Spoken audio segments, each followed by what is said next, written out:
A political figure who once commanded millions from high platforms now stands under the unyielding shadow of a 5-year prison sentence and fresh criminal prosecution. An innocent school principal saw his entire life honor and family sanctuary torn apart by unsubstantiated public accusations broadcast across national media without a single shred of forensic evidence. After more than 400 days of bureaucratic silence, the National Prosecuting Authority was finally forced to institute formal proceedings, marking a monumental victory for civil legal action. When political noise crumbles before the bench, is this the moment legal immunity permanently ends for Julius Malema? Do not look away. What comes next may change how we read the map of South Africa politics. If you believe in these stories, give us your like, leave your thoughts, and subscribe to continue this journey together. Welcome back to South African Dynamics, where we examine power justice and the delicate balance of democratic institutions. Today, we dissect the unprecedented legal reckoning facing economic freedom fighters leader Julius Malema following the decisive triumph of AfriForum's private prosecution unit. We trace how private legal intervention forced state action against unbridled power. This is not reform. This is not rhetoric. This is accountability. On the 6th of April, 2025, amidst the roaring crowds of the economic freedom fighters' land reclamation gathering in Sophiatown, a microphone became a weapon of character assassination. Julius Malema, speaking from a raised platform before thousands of cheering supporters and broadcast live across digital networks, uttered words that would shatter an innocent citizen's life. Addressing the crowd regarding the tragic case of a 7-year-old child known as Kwa, the party leader did not merely call for swift official investigations into regional violence. Instead, he stepped directly into the role of judge, jury, and executioner, publicly declaring former Bergview College principal Jaco Pieterse to be a convicted criminal who was allegedly receiving preferential state protection due to racial privilege. This was not a tentative observation. This was a definitive, damaging declaration delivered with absolute political authority. The concrete evidentiary record, however, tells a profoundly different story. Official law enforcement documentation and comprehensive medical examinations conducted by state pathology experts confirmed that there was no forensic evidence linking Jaco Pieterse to the alleged offense. In fact, South African Police Service investigators explicitly determined that the former educator was never even designated as a formal suspect in the underlying case. Yet for more than 400 days, from June 2025 to August 2026, Mr. Pieterse lived under the suffocating cloud of public vilification and professional ruin. When the state prosecutorial machinery repeatedly dragged its feet, refusing to issue a formal decision on the criminal complaint lodged at the Sophiatown police station, the institutional paralysis of the National Prosecuting Authority became glaringly apparent to the entire nation. It was only through the relentless legal representations made by the private prosecution unit of AfriForum that the institutional deadlock was broken. The Deputy Director of Public Prosecutions in Gauteng finally instructed that formal criminal prosecution for crimen injuria be instituted against Julius Malema in the Johannesburg Magistrates Court. This milestone decision represents a monumental victory for civil society intervention against state inertia and political-favored status. For a political figure who has built his career on fearless public rhetoric, this legal indictment strips away the protective cloak of political grandstanding. The law does not grant immunity to charismatic orators, nor does it allow public figures to execute extrajudicial trials upon the personal dignity of ordinary citizens. This newly mandated prosecution does not exist in an isolated political vacuum. It unfolds against an escalating background of systemic legal trouble for the economic freedom fighters' leadership. The recent judicial rulings surrounding the East London Stadium firearm discharge incident, where Malema faced a 5-year custodial sentence following nearly 8 years of prolonged court battles, demonstrate a clear pattern of accountability slowly encircling the party high command. The cumulative weight of these legal proceedings reveals a profound structural shift in South Africa politics. For years, political commentators on national television suggested that legal challenges against the party were merely targeted political persecutions aimed at suppressing radical voices. Yet a rigorous examination of court dockets demonstrates that these charges stem not from ideological disputes, but from direct violations of statutory statutes and fundamental human rights. When a political leader uses his massive platform to falsely label an educator as a predator, the broader societal ramifications ripple far beyond the immediate courtroom walls. It destroys public confidence in due process, degrades democratic institutions, and replaces constitutional justice with mob-driven public condemnation. The state's initial reluctance to prosecute highlighted a dangerous culture of impunity surrounding powerful political elites, where official law enforcement agencies hesitated until pushed by private legal petitions. As the Johannesburg Magistrates Court prepares to hear this landmark prosecution, the central question shifts from political rhetoric to constitutional survival.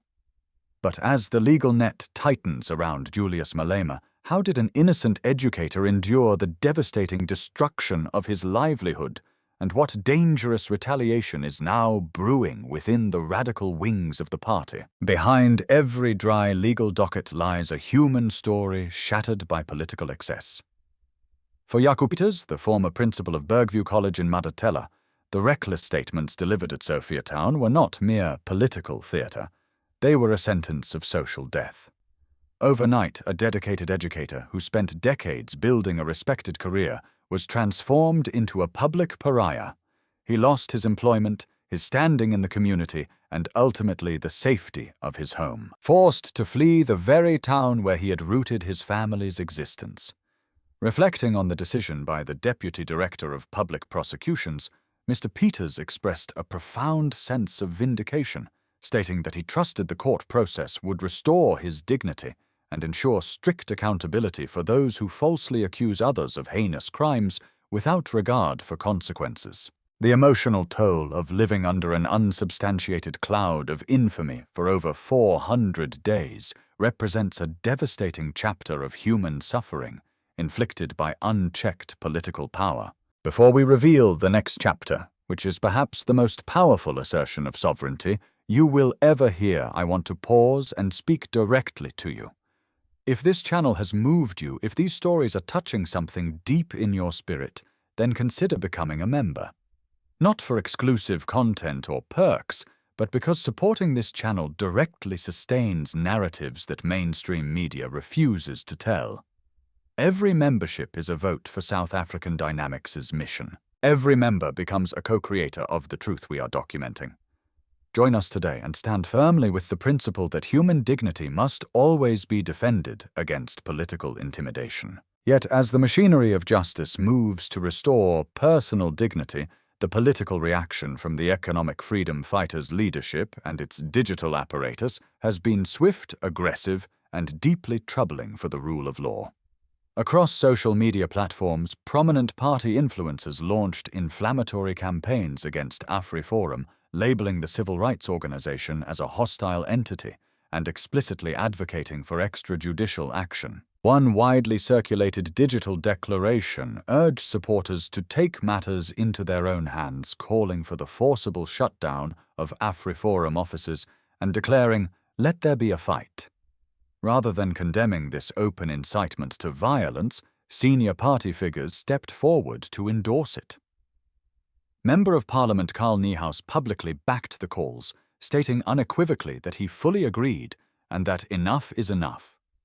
This open endorsement of mob action against a civil litigation unit exposes a dangerous willingness to substitute constitutional mechanism with physical intimidation.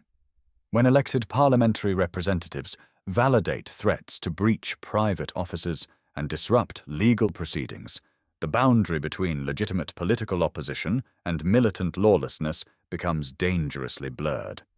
In a constitutional democracy, disagreement with judicial outcomes or private prosecutions must be addressed within the framework of the courts, not through orchestrated public hostility. The mainstream media's frequent failure to rigorously challenge such inflammatory rhetoric has allowed an environment of intimidation to flourish, where political actors believe they can weaponize public outrage to intimidate both legal accusers and state prosecutors. As threats of physical confrontation echo across digital networks, and parliamentarians endorse extrajudicial actions, a stark contradiction emerges in the party's core philosophy.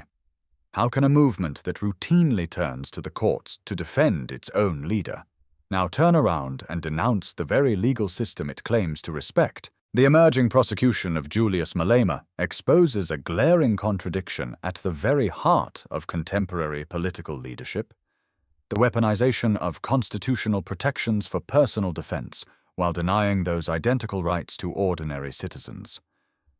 Throughout his political trajectory, the economic freedom fighter's commander-in-chief has shown zero hesitation in utilizing the court system when his own personal standing was challenged. When social media commentators made unsubstantiated assertions regarding his private domestic life, or when the political opponents labeled him with derogatory terms, Malema immediately dispatched legal teams to demand retraction and financial compensation, citing his constitutional right to dignity. Yet when the same leader publicly accuses an unconvicted school educator of heinous acts against a child, or alleges that former cabinet minister Naledi Pandor unlawfully profited from the VBS Mutual Bank collapse, he routinely dismisses his own destructive claims as harmless political speech. This selective invocation of legal immunity reveals a deep institutional crisis within South African political culture. In a constitutional democracy, political speech is intended to debate governance, scrutinize public policy, and hold state power accountable. It was never designed as a legal shield for reckless character assassination. The formal enrollment of Julius Malema charges in the magistrate court serves as a vital judicial boundary, establishing that public prominence does not grant carte blanche to ruin private lives without consequence. When political figures assert that their statements are exempt from defamation laws simply because they were uttered from a rally stage, they undermine the foundational principle that all citizens stand equal before the law. Pause for a moment and share with us where you are watching this video. Is it from Africa, from Europe, from the Americas, or from a small village whose name deserves to be spoken aloud? Tell us, because every place matters. South African Dynamics wants to thank you personally, and to send a wish across the distance: may freedom and dignity walk beside you wherever you are. Let the comments below be not just words, but bridges of solidarity across our shared world. The broader civil consequences of this double standard ripple across the entire socio-political landscape. For decades, the dominant political order under the African National Congress created a dangerous precedent where state prosecutorial bodies hesitated to pursue powerful political actors unless compelled by public outrage or independent legal intervention. This institutional inertia fostered a pervasive cynicism among the citizenry, leading many to believe that justice was reserved exclusively for the privileged, while the vulnerable remained defenseless. When state agencies delay decisions for over 400 days in clear-cut cases of public defamation, it degrades public trust in the rule of law and encourages a culture of political impunity. Furthermore, this case underscores the changing dynamics of democratic oversight in Southern Africa. The willingness of civil society organizations to bypass state reluctance through private prosecution mechanisms represents a fundamental shift in how power is checked. It demonstrates that when government apparatuses falter due to political calculation, independent legal structures can step into the breach to protect individual constitutional rights. The ongoing legal friction does not merely represent a dispute between two rival organizations. It signifies a broader struggle over whether democratic accountability will be dictated by political influence or governed by the impartial application of statutory law. As domestic debate intensifies over the boundary between protected political rhetoric and actionable defamation, the world watches to see if South Africa's legal institutions can withstand partisan pressure. But how do international observers and foreign legal analysts view this high-stakes showdown, and what does it reveal about the future of diplomatic and legal credibility in the region? When global diplomats and international legal institutions turn their eyes towards Southern Africa, the unfolding legal battles surrounding the economic freedom fighters' leadership are viewed not merely as localized political friction, but as a vital litmus test for constitutional democracy across the African continent. From Washington to Brussels, diplomatic observers within the United States Department of State and the European Union have long monitored South Africa's post-apartheid judicial framework with keen strategic interest. For international human rights bodies and foreign economic partners, the long-term stability of the region and its standing as a geopolitical anchor depend fundamentally upon the unyielding enforcement of the rule of law. When political actors wield immense populist influence while openly challenging constitutional boundaries, foreign diplomatic missions take serious note of whether local institutions possess the structural independence to hold powerful leaders accountable. Within the African Union and across the Southern African Development Community, the implications of this judicial saga resonate with profound political gravity. Regional analysts recognize that allowing prominent political figures to evade legal consequences sets a perilous precedent for emerging democracies across the continent where state institutions are frequently vulnerable to political pressure. The successful intervention by the AfriForum Private Prosecution Unit has drawn considerable attention from international legal scholars and global human rights monitors.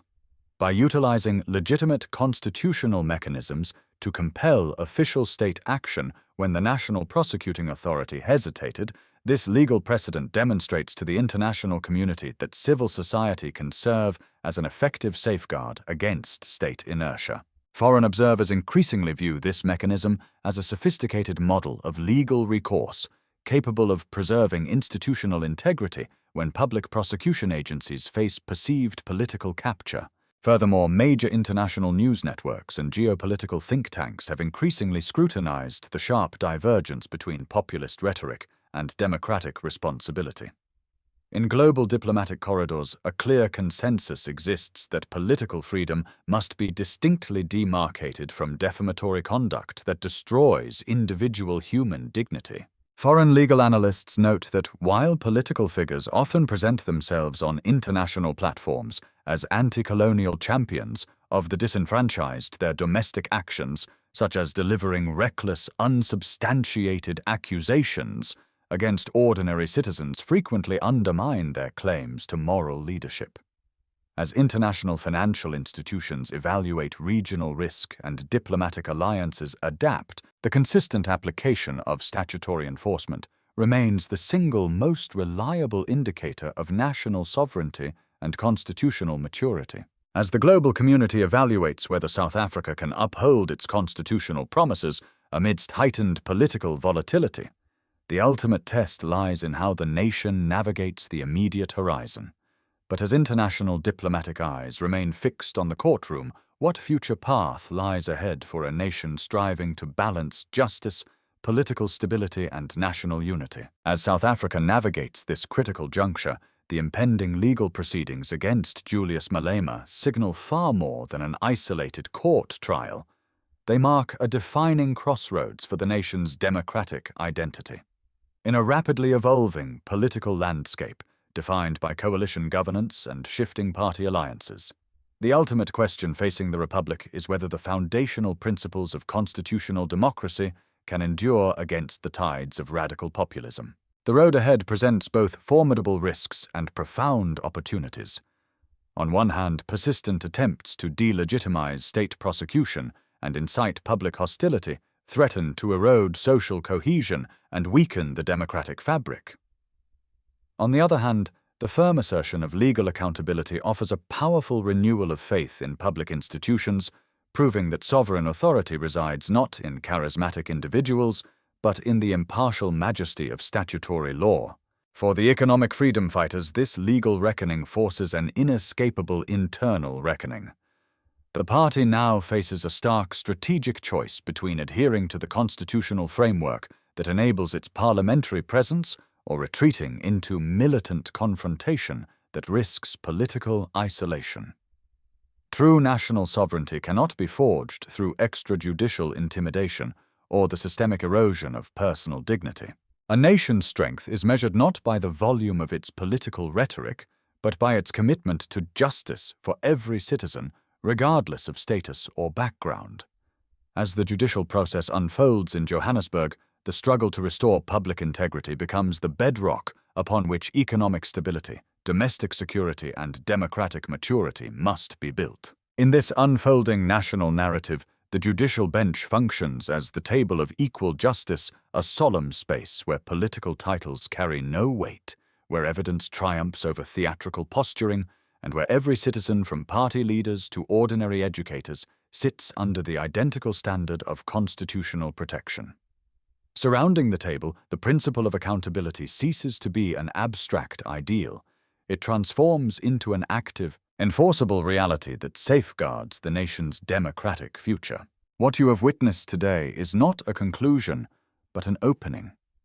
Africa's story of pride and independence is still being written, and each voice that joins makes the chorus stronger. Subscribe now not as a favor, but as a commitment to follow this journey. Because the next video will not just continue the story, it may reshape how you see the world. Do not let this moment pass into silence. Subscribe and stand ready for the chapter that comes after this one. As the courtroom doors prepare to open and the formal legal arguments begin, the ultimate verdict will echo far beyond the confines of the magistrate court. The final ruling will not merely decide the fate of a single political leader, it will irrevocably shape the future of constitutional justice and define the destiny of a nation striving for true equality. As the curtains fall on this chapter of South Africa politics, the unyielding march of justice leaves behind a message that echoes far beyond the courtroom walls. For decades, political authority seemed like an impenetrable shield, allowing those at the apex of power to alter public narratives and dismiss personal destruction as mere political speech. Yet, as the formal Julius Malema charges make their way through the magistrate court, a fundamental truth emerges. No politician, regardless of his platform or populist fervor, stands above the statutory framework of a sovereign republic. The suffering endured by an innocent school educator over 400 agonizing days remains a stark reminder of the human cost inflicted by reckless political rhetoric. But from that dark chapter of outrage and regret, a profound renewal of national pride and constitutional hope takes root. The decisive intervention by the AfriForum Private Prosecution Unit has demonstrated to the world that democratic accountability is not a passive gift granted by state institutions, but an active right defended by vigilant citizens and civil society. This judicial turning point proves that when state prosecutorial bodies falter under political pressure, independent legal mechanisms can restore the balance of power. The ultimate resolution of the Julius Malema charges will not merely determine the personal legal destiny of one prominent leader, it will solidify the principle that every individual's human dignity is sacrosanct and protected by the impartial majesty of the law. As a nation looks towards the horizon, we are left with a fundamental question that reaches into the very heart of democratic governance. When the noise of political theater fades and only the quiet authority of the Constitution remains, will this landmark case permanently alter how power is exercised across the African continent?